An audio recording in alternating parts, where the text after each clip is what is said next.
Does everybody see the recording icon? Yep. Okay, cool.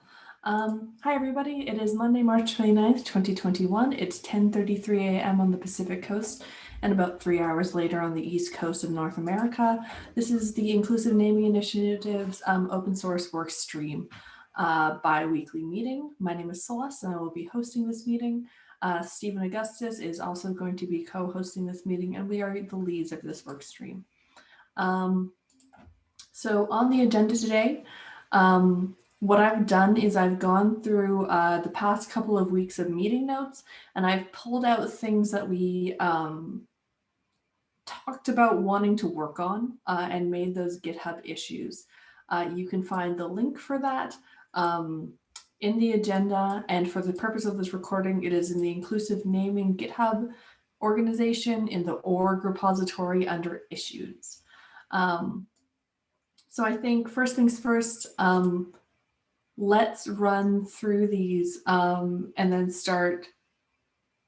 Really, it's kind of starting to attach people to things and starting work. Everybody excited? Okay. Yay! That's the response I was looking for. I am going also just a little stunned. It's a long list, but that's okay. Good. Thank you for doing that. I've condensed them out into really about 3, or I think I have like 5 issues total, plus one issue that I actually wanted to ask you about, Karsten, because you were the one who knew the most. Yeah, go ahead and run your process. I'm here. Cool. So first things first, we have an action item to create advice documentation / a deliverable for requesting language changes. To give an overview of this, this is the use case in where somebody who isn't really a known member or a known quantity for a project comes in and says, I want to make a change to this project. I would like to remove master slave for these people. Sometimes that is a little intimidating for project maintainers. It's a little hard to manage. So this is really around providing guidance for somebody in terms of like, how do you propose a change? How do you draft the issue proposing that change? How do you socialize? How do you socialize and ask for feedback from the project maintainers? How do you move forward if you don't get any feedback? What kind of research do you think you need to do? And how do you, invariably, when you get to the point of opening a pull request on a language change, how do you manage drive-by reviews who weren't a part of the review and feedback process prior? Anything else you'd like to say on this, Stephen? Yeah, no, that's pretty good. Yeah.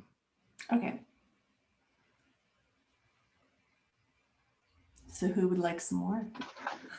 So I just put a comment on that ticket. We started writing a document aimed in this direction as part of the Red Hat effort. Mm-hmm. And I'd love to contribute that toward this if there's any way that can be helpful.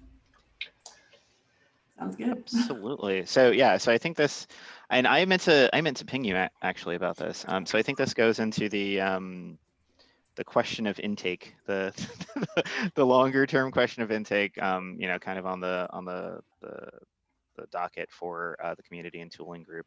And what do you see as the contribution? Do you see it as is it dual sourcing the content? Is it giving us the repo? Like how do you see that playing out? And it doesn't have to be answered now, really. I mean, I'd rather it all be in one place than have to try to maintain something 2 places. And so if this can be a starter document, then I'm glad to donate and relinquish. Awesome. I mean, and continue working on it going forward, but in its new home. Yeah, I think that sounds awesome. Rich, because I do not remember your GitHub username. I'll do the assignments. Thank you can go on to the next one. Yeah.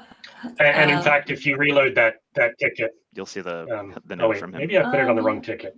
Doesn't matter. No, Um, oh well. I It's put it fine. on 47. Yeah, Okay. yeah. But I've got him. Okay, thanks, Stephen. Okay, so this is in the same vein, but a little bit higher level than what we talked about earlier. So the problem here is that language changes seem really simple on the surface, but often what feels like a search and replace operation can become like a year-long project. So whereas issue 44, the one we just talked about, really focuses on the macro level of an individual making a change, what this piece of documentation or advice is going to end up focusing on is how does that open source project do the change management around making a change like this? Like what does the overall project scope look like? Who are the code owners and how do you kind of get them on board? Do deprecation guidelines exist? Are public facing changes something you need to manage?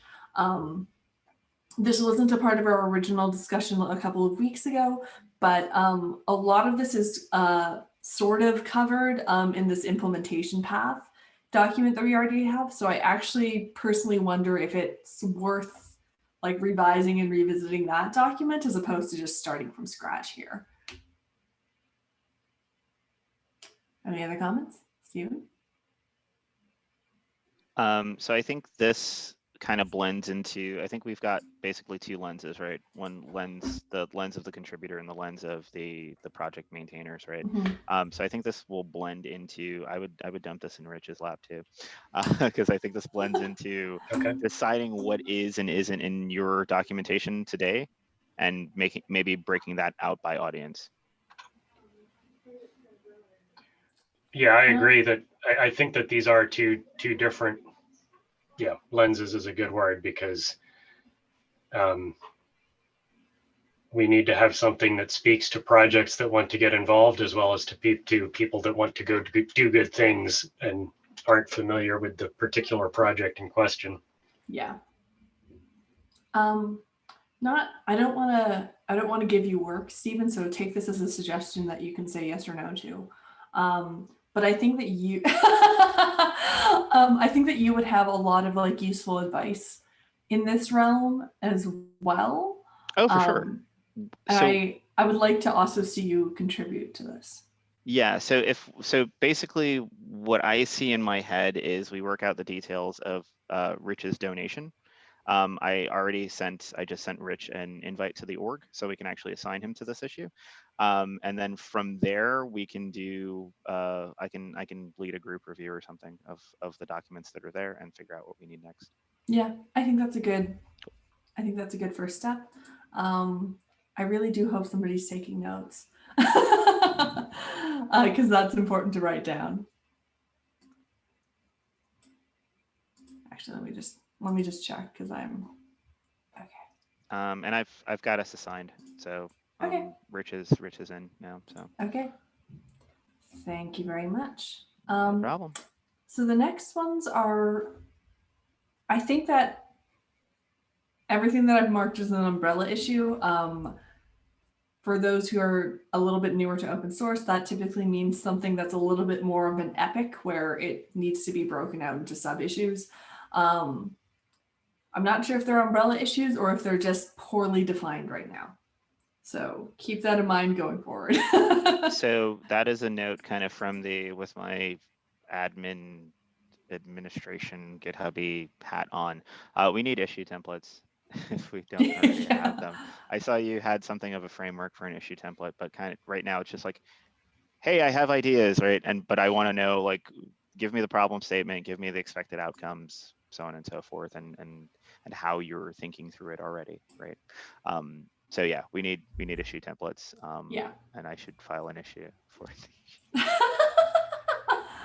If anyone wants to work on an issue template, I could assign that to you. And actually that is a good note though, which is that this particular work stream is a little bit more familiar with how working in public happens than a lot of the other work streams are. So if you do want to jump on board and like take on drafting an issue template or take on kind of documenting like how to write a good public issue, That would be super helpful for everybody involved. Pop a message in Slack, though the answer is probably going to be like, you sound amazing, go do it. But yeah, that's an aside. Anyways, let's talk about this umbrella issue, which is the idea of case studies for successful language change projects. Before I dive into this, I have a question for Stephen, which is, this came up in our open source Workstream notes. However, I think there's quite a bit of overlap with marketing here as well. Like a case study is typically a marketing thing. So how do you feel about using 2 Workstream labels on one issue? We can use as many labels as we want. Okay. I'm gonna tag marketing as well then, because I think this is a little bit above. Yeah. Just as long as we have a primary assignee is what I'd say. Okay, that sounds good. So to walk through this, which is one of the fears that projects typically have when they're executing any kind of non-functionality change, really, is they don't necessarily know what the path forward looks like. They don't have examples of other projects doing this successfully. There's a lot of fear around introducing breaking changes when you're just trying to make a language change. And the concept here is to start developing a set of case studies of projects that have made these kinds of changes successfully. And really just documenting the story of making those changes. Yes, this is an umbrella issue because I think it's somewhat ongoing. And I would love a primary assignee for this, with the knowledge that you're going to have to kind of project manage your way through this a little.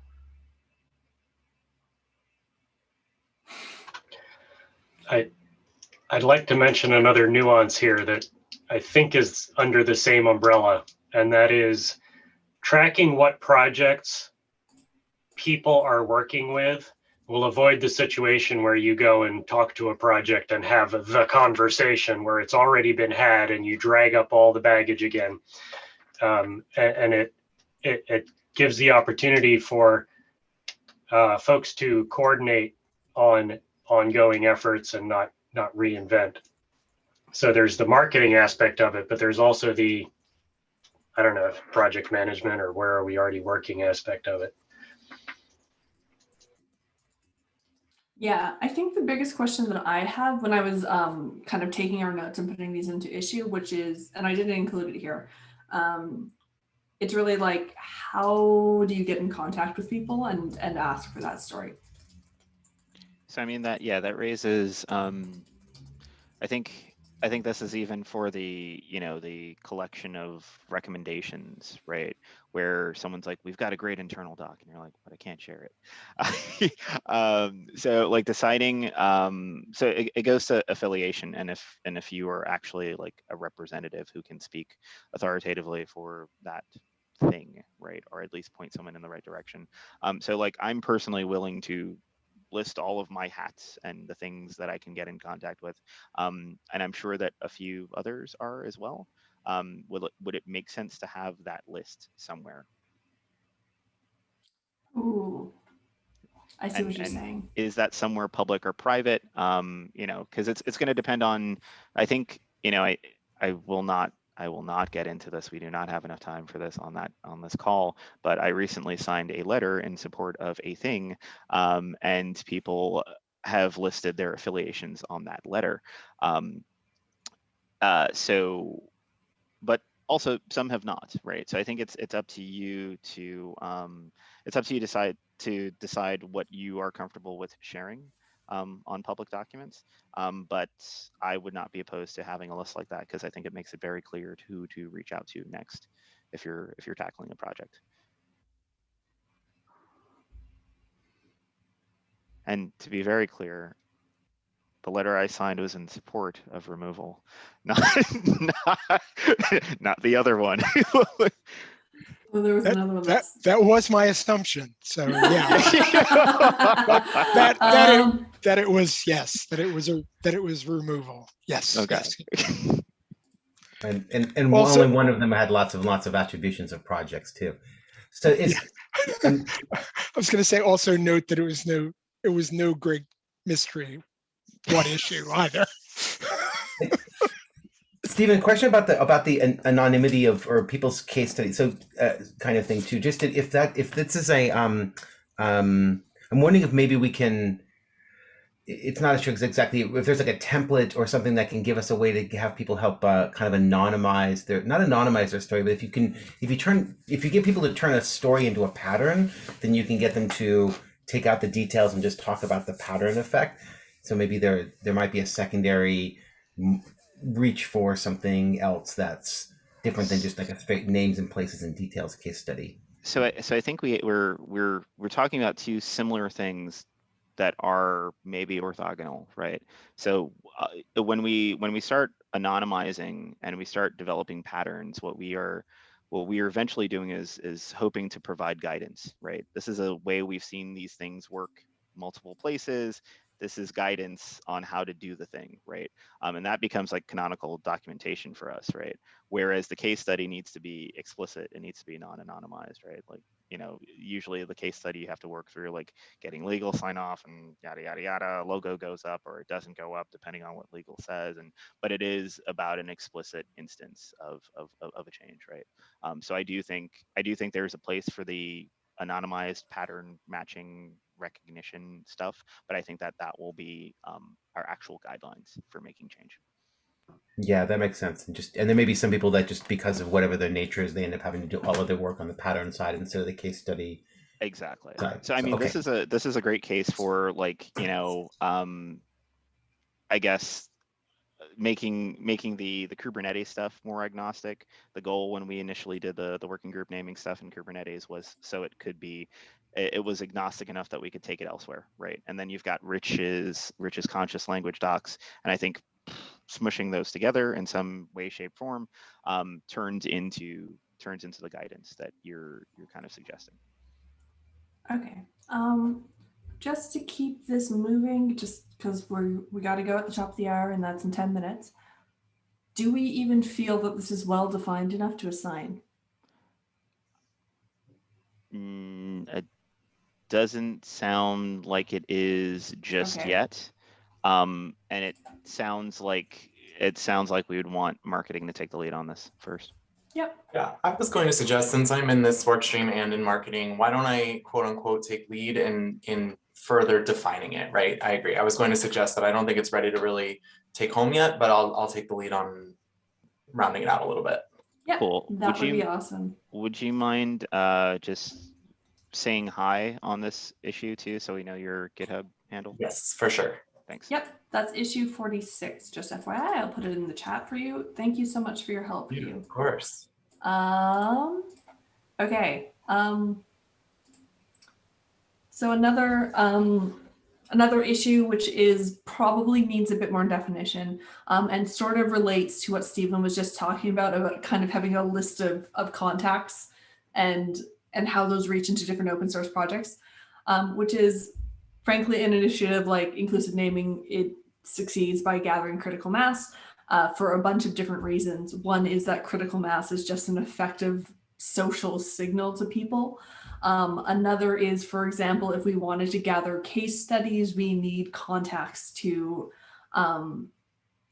start reaching out into. If we look at something like Mallory Nodal's IETF draft, that also succeeds by being cited as many places as humanly possible. So there's kind of a couple of questions here, which is effectively, how do we attract open source projects to our cause? Questions that came up in our earlier discussions. Do we need liaisons for specific projects and organizations? So like Stephen suggested, does a contact list start to make sense? Do we focus on projects coming to us rather than outreach?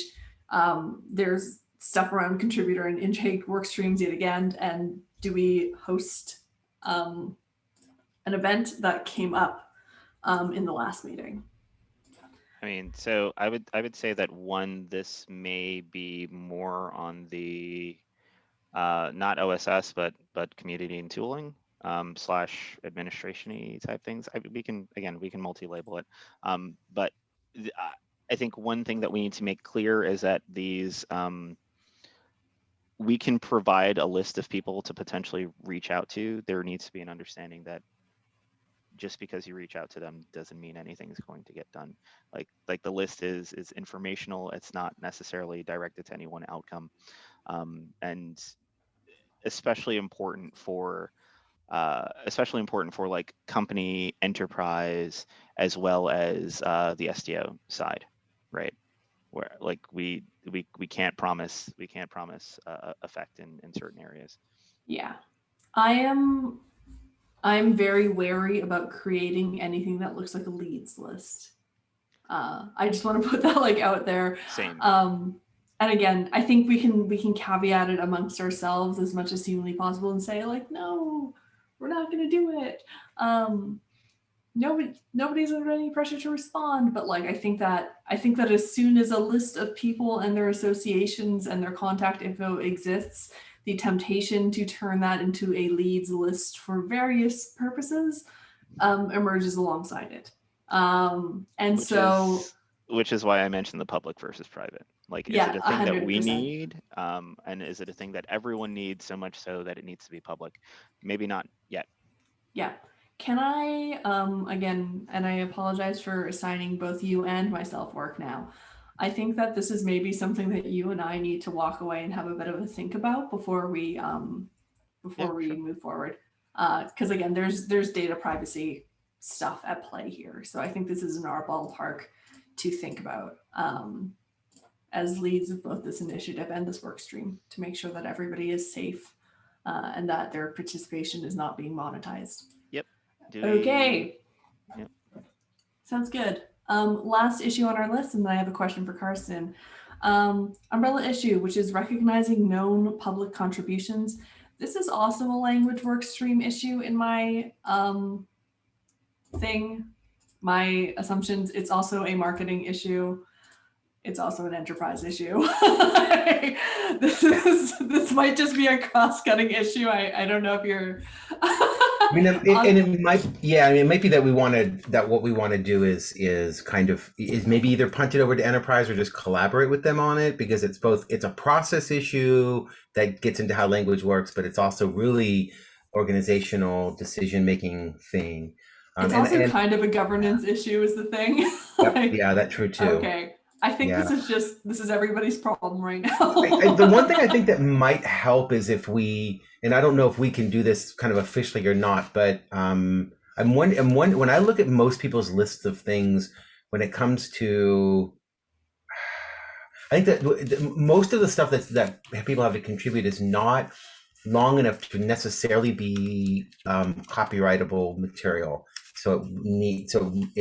It's like if you've got like a long definition, like a paragraph explanation of why something and so forth, that's where it gets into, you've got a chunk of copyright material and now somebody needs to have the legal right and the DCO to contribute it and so forth.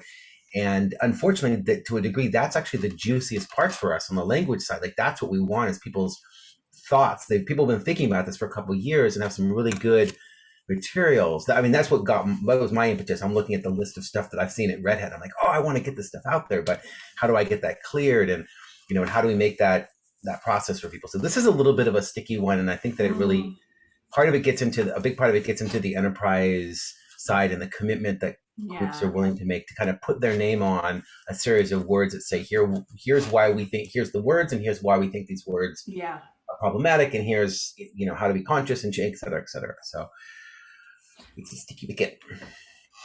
So this is a sticky one. Yeah, I would say again that this is so seeing all those labels reminds me of the reason that we have the program level work streams. It's to handle these kind of cross-cutting issues, right? So this is within it's certainly something that we need to continue thinking about, but it's within the purview of the community and tooling work stream, right? Which I we would don't say have a that's label for yet, just FYI. Which we don't have a label for. The work doesn't exist. There are no labels. No. So I think one thing that we need to figure out pretty soon is how do we accept contributions from the, is it CLA, is it DCO? Like, have that chat, because like right now it's cool because I'm just like, it's very few of us that are, and they're all authorized to contribute on behalf of inclusive naming.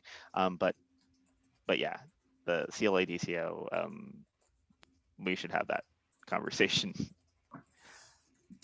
Yeah, that definitely. I mean, I know Ed brought that up, or that came up in the big meeting last week, right, around governance topic, and Ed Warnick was talking was around the CLA and the DCO concept and stuff. So I know that's I guess the governance ticket is probably where we can have that conversation. Mm-hmm.